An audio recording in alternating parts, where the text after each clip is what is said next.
See this? You guys have no idea how hard this yo-yo was to design. Let me catch you guys back up. Since its invention in 1928, yo-yos have evolved a lot. Today, they spin longer, they no longer come back up with a single tug. They even look different too. This enables yo-yo players to perform tricks way beyond anything possible with the original yo-yo. However, this is just the surface. Deeper within the yo-yo community, innovations have been brewing to further push past the limits on what exactly a yo-yo is and what it can do. It started with the hub stack. These were essentially external side bearings that allowed you to pull start the yo-yo and get it spinning. This then evolved to jimmy hats, a slightly larger variation of the hub stack that could be caught while doing yo-yo tricks, then progressing to full-on Z stacks, which were a spinning cap on the side of the yo-yo.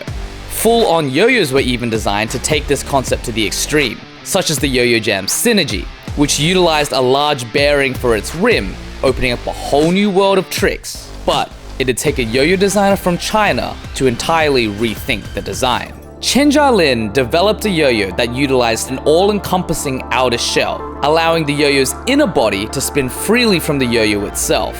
Today, you guys would know it as the Nine Dragons. This is the Nine Dragons. The Nine Dragons. Nine Dragons. The free spinning outer shell expanded the limits on what could be done with the yo-yo. Even I was part of the wave who used it. So in 2024, I decided to make my own. Whoa! The initial idea was to create a full plastic, free spinning outer shell yo-yo to make the technology way more fun and way more accessible. This looks sick. This looks really sick. Oh, dude. Look at this. Holy crap. All right, guys, check this out. We called it the Limitless. The yo-yo utilized 3 bearings, 2 flat bearings that sat within the outer shell, and 1 concave bearing for the center. Finally, the Limitless was equipped with a state-of-the-art finger spin dimple that perfectly funneled the finger into the dimple. So after the prototype was completed, I was confident we had a killer design, but there were just 2 major problems. Issue number 1, we weren't, strictly speaking, legally allowed to make one. In 2016, Yo-Yo Factory licensed the free spinning shell technology off Chen Jialin and then subsequently patented it. That patent essentially prohibits any other yo-yo company from putting out another free spinning shell yo-yo design. But the patent was still only half the problem. To mass produce the Limitless as it was currently designed, we'd have to machine 2 outer shells, 2 inner bodies, 2 inner spaces, 2 flat bearings, not to mention the super long axle, the concave bearing, the metal finger spin hubs that enabled all the finger spin tech. And the yo-yo as it was currently designed just wasn't economically viable. Now, that problem we did have a solution for. Instead of machining the plastic parts, which make up the bulk of the yo-yo, if we injection molded it, similar to the way we made the plastic cheat code, we could reduce the per unit cost. The only issue is that it wouldn't require 1 injection mold, which is already very expensive. It would require 2. So at this point, I had 2 options. Abandon the project altogether, or risk it all and double down on it. You know, haven't traveled in a while, but honestly, this trip warrants it.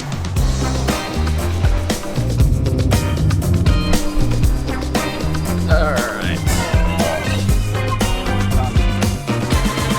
The reason I try to avoid injection molded projects like the plague is because they're very expensive to set up initially, and they're very difficult to fix and to modify. All right, we're at the mold factory now. Yeah, we're looking at how the molds are actually made. I've actually never seen this before. Before we knew it, the outer shell mold was completed, and we had our very first version. Whoa, yo, this is sick. So the first morning was working on these shells. We want this this bearing to fit in tightly. Ooh, it's a little loose. The spin time's pretty low. As if on cue, our first version of the shell had major spin time issues. So I didn't realize how close to cataclysmic failure that was. Ooh, that was so apparently you can make it smaller, but you can't make it bigger. So now, this is the updated version. Hopefully this one works better.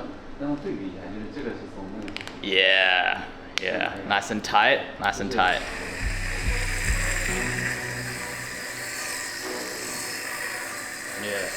Yeah, much better, much better. After fixing the outer shell's bearing seat, the Limitless instantly came to life. This plays great, so we just need to make sure that these inner parts are precise. With the outer shell perfected, we now needed to ensure that inner bodies could be produced to an acceptable level of precision. Alright, these just came in. This is the injection version of it. That's pretty sick. Whoa. Alright, this is final version. Okay.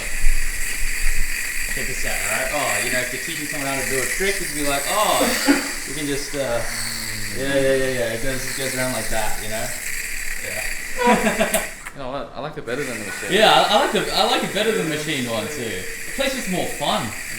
Having now recreated the Limitless entirely from injection molding, we now had an opportunity to fix a glaring weakness with the initial design. With this flat area here, when you attempt to do it, look at that. You get into the whole aimless wonder territory, and that's not good. So we made a second version, this is actually the other thing, where it curves down like that, okay? So, full, right? But truth be told, the metal here, it doesn't have a lot of spin time. You know, I remember back in the day when I was reviewing yo-yos, I did this finger spin battle, and the yo-yo that won the finger spin battle for longest finger spin was actually a Skyver. And that was literally just machined plastic dimple. For the last step of the Limitless production, we precisely machined a finger spin dimple into the molded plastic. So as you can see here, we've machined an inner finger spin dimple right here. And right now, Danny's not super proficient at finger spins, so we're gonna test whether he can actually pull this off. Yeah. Oh, there you go. Alright, maybe we need to make it a little bit deeper and a little bit bigger. We have done a few things. The first thing is we've made the diameter of this dimple like oversized. It's bigger than any other finger spin dimple I've ever seen, and I've seen a lot of finger spin dimples. The next thing we did was we machined it as close to this metal part as possible, so we've made it as deep as possible. This was the initial size, and this is how much bigger we've made it. All right, Danny, this is the ultimate test.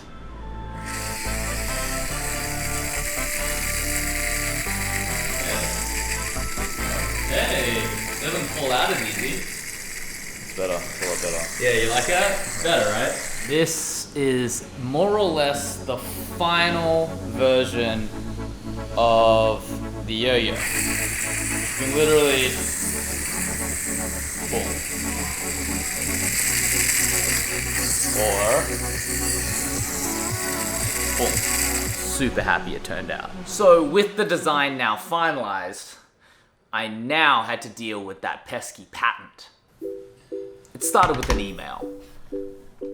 Dear Yo-Yo Factory, we both know free spinning outer shells could be the future. Let's find a way to work together and expand the category. B. In this negotiation, Yo-Yo Factory held all the cards, and despite having every reason to crush the Limitless entirely, they relented. After working out an agreement, there was only one thing left to do: launch the yo-yo. For our first yo-yo that I want to release today is going to be a full plastic triple bearing with a free spinning outer shell. And because it's an offset yo-yo, yes, it is 50 millimeters wide. And we are calling it the offset yo-yo Limitless.